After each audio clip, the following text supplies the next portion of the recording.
Dans notre rubrique Grand Angle ce matin, nous nous intéressons au tourisme. La semaine dernière, en France, le ministre ivoirien du secteur, Roger Kakou, s'est félicité des progrès impulsés par son pays pour renforcer le tourisme, le diversifier et le rendre plus compétitif. C'était au cours du Salon international du tourisme de Paris. Alors nous saisissons l'occasion pour tenter de comprendre ce qui met un frein au tourisme africain. Qu'est-ce qu'il faut faire pour le rendre plus accrocheur? Nous allons poser cette question à Darshari Midikash du Cercle des économistes et experts comoriens. Darshari Midikash, bonjour. Que pèse, selon vous, le tourisme africain aujourd'hui?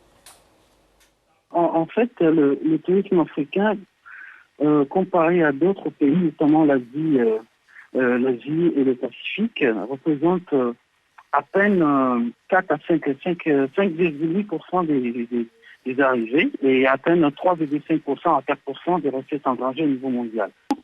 L'Afrique dispose de richesses énormes, non seulement en termes de la nature, mais également en termes donc d'artisanat et aussi de diversité du tourisme. Il y a le tourisme à la fois d'affaires, qui est assez important, mais également aussi il y a le tourisme donc, qui peut être en termes de la nature. C'est aussi un tourisme qui est assez important, et aussi la découverte donc, de la culture. La culture africaine est très riche. Et je pense qu'à titre personnel, que c'est pas suffisamment développé. Et aussi, il y a aussi le problème du transport qui se pose parce que le coût de transport est très élevé. Quand on veut aller en Afrique, ça coûte plus cher d'aller en Afrique que d'aller en Asie, déjà. Et puis, au sein même de l'Afrique, le transport, il est cher pour aller d'un pays à un autre. C'est un combat. C'est un combat pour y aller. Now, can there be any measures taken to reverse this trend?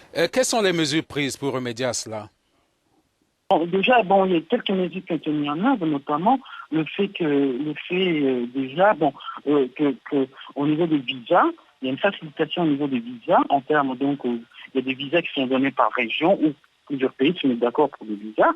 Ça, c'est quelque chose de concret. Il y a un passeport qui a été fait pour l'Afrique. Bon, il n'est pas encore mis en œuvre partout, mais ça c'est une première chose. Deuxième point, ce qu'il faudrait, c'est aussi développer davantage en termes donc il faudrait qu'il y ait un soutien aux offices nationaux du tourisme, parce que en termes de communication, en termes de valorisation de l'artisanat, des richesses locales, que ce soit en Égypte, que ce soit en Afrique du Sud, que ce soit au Zimbabwe, il y a le lac Victoria, il y a beaucoup de richesses, il y a les tombeaux, les mausolées qui sont à valoriser, et pour pouvoir aider les acteurs locaux à mieux cibler, à améliorer la qualité du service. Vous estimez donc, Darshari Midikash, qu'il reste encore beaucoup à faire?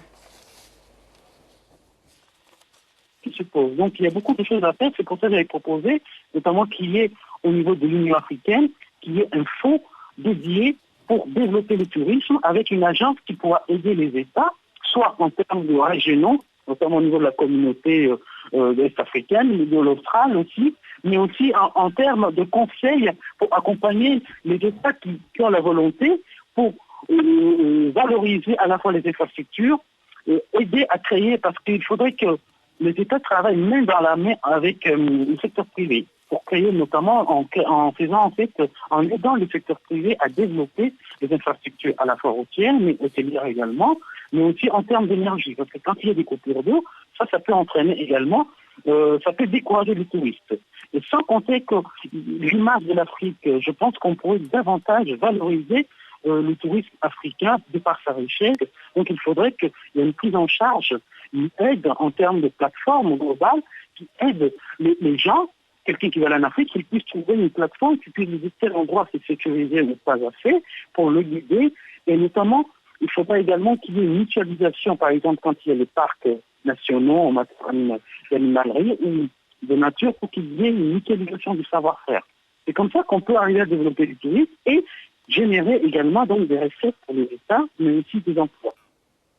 Well, that was Darshari joining us. He's a tax economist telling us how. Voilà, c'était un expert qui parlait des questions du tourisme en Afrique et les défis qui s'y imposent.